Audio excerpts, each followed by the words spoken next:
आदम अलैहिस्सलाम से पहले इस दुनिया में क्या था, कैसे था और कब तक रहा, इन सब के बारे में मैंने आपको पिछली वीडियो में बता दिया है।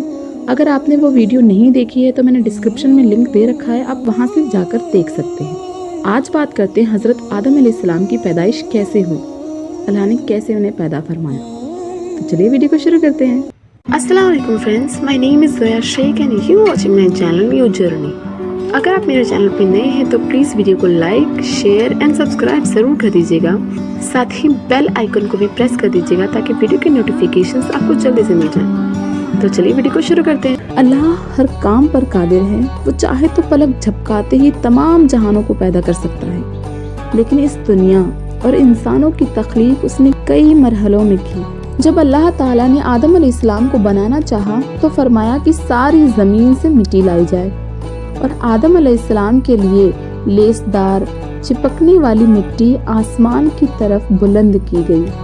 पहले ये मिट्टी गारे की शक्ल में थी, फिर इससे खमीर उठ गया, लिहाजा इस लेसदार और चिपकने वाली मिट्टी से अल्लाह ताला ने आदम अलैहिस्सलाम का पुतला अपने दस्ते कुदरत से बनाया। अबू मूसा अशअरी रज़ियल्लाहु अन्हु से रिवायत है कि रसूलुल्लाह सल्लल्लाहु अलैहि वसल्लम ने फरमाया कि अल्लाह ने आदम को एक मुट्ठी मिट्टी से पैदा फरमाया जिसको तमाम ज़मीन से लाया गया।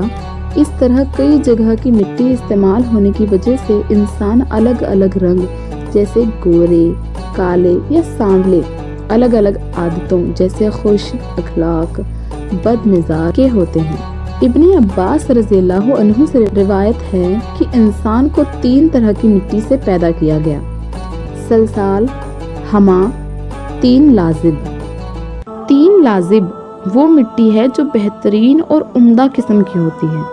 हमा वो मिट्टी है जो कीचड़ होती है और सलसाल ऐसी मिट्टी होती है जिसे कूटकर बारीक किया गया हो और वो खुश्क जो कि खनखनाती हो। अल्लामा इब्ने कसीर लिखते हैं कि अल्लाह ताला ने फरिश्तों को मिट्टी लाने का हुक्म दिया। वह मिट्टी आसमानों की तरफ ले जाई गई और लेसदार मिट्टी 3 लाजिब से आदम अलैहिस्सलाम को बनाया गया, जो इससे पहले बदबूदार मिट्टी हमा की शक्ल में थी और इससे पहले खुश्क मिट्टी तुराब की शक्ल में थी। जैसा कि अल्लाह ताला कुरान मजीद में फरमाता है, हमने इंसान को सड़ी हुई मिट्टी के सूखे गारे से बनाया। पहले मिट्टी को गारे में तब्दील किया गया, फिर इसको मिलाकर गूंदा गया, फिर आदम अलैहिस्सलाम का पुतला बनाया गया और इसको 40 दिन तक इसी तरह रहने दिया। फरिश्ते इसे देखने के लिए आते थे। इब्लीस भी अपने पैर से इस पुतले को ठोकर मारता और कहता, मैं तुझ पर गालिब आ गया तो तुझे हलाक कर दूंगा, और अगर तू मेरा हाकिम बन गया तो मैं तेरी नाफरमानी करूंगा। जब मिट्टी बिना पकाए मजबूत हो गई और सूख कर ठीकरे की तरह आवाज़ करने लगी, और जब यह पुतला पक्का हो गया तो अल्लाह ताला ने इसमें रूह फूंकने का इरादा फरमाया।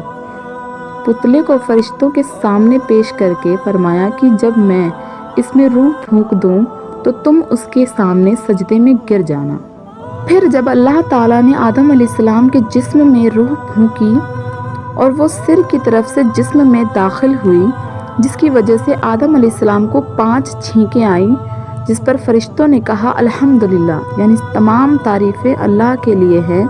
इस पर अल्लाह ने कहा रहम का रब्बिका, यानी तुम्हारा रब तुम पर रहम करे।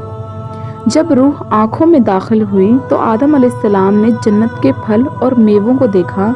पेट में पहुंची तो खाने की ख्वाहिश पैदा हुई और आदम अलैहिस्सलाम पैरों और टांगों में रूह पहुंचने से पहले ही उन फलों और मेवों की तरफ कूद पड़े। कुरान पाक में इसी जल्दबाजी की तरफ इशारा करते हुए अल्लाह ताला ने फरमाया कि बेशक इंसान जल्दबाज है। रूह जिस्म के जिस हिस्से में पहुंचती वह गोश्त और खून में बदलती। जब रूह नाफ की जगह पहुंची तो आदम अलैहिस्सलाम ने अपने जिस्म को देखा तो वह बहुत खूबसूरत मालूम हुआ। फिर अल्लाह ने आदम अलैहिस्सलाम को इल्म अता किया और तमाम चीज़ों के नाम सिखाए। हज़रत इब्ने अब्बास रज़ियल्लाहु अन्हु आयत इसकी तफसीर बयान करते हुए फरमाते हैं कि अल्लाह ने आदम अलैहिस्सलाम को हर चीज़ का नाम सिखाया, यहाँ तक कि जिस्म से हवा खारिज होने की आवाज़ का नाम तक सिखाया। اللہ تعالیٰ نے آدم کو تمام نام سکھا کر فرشتوں کے سامنے پیش کیا اور فرمایا اگر تم سچے ہو تو ان چیزوں کے نام بتاؤ۔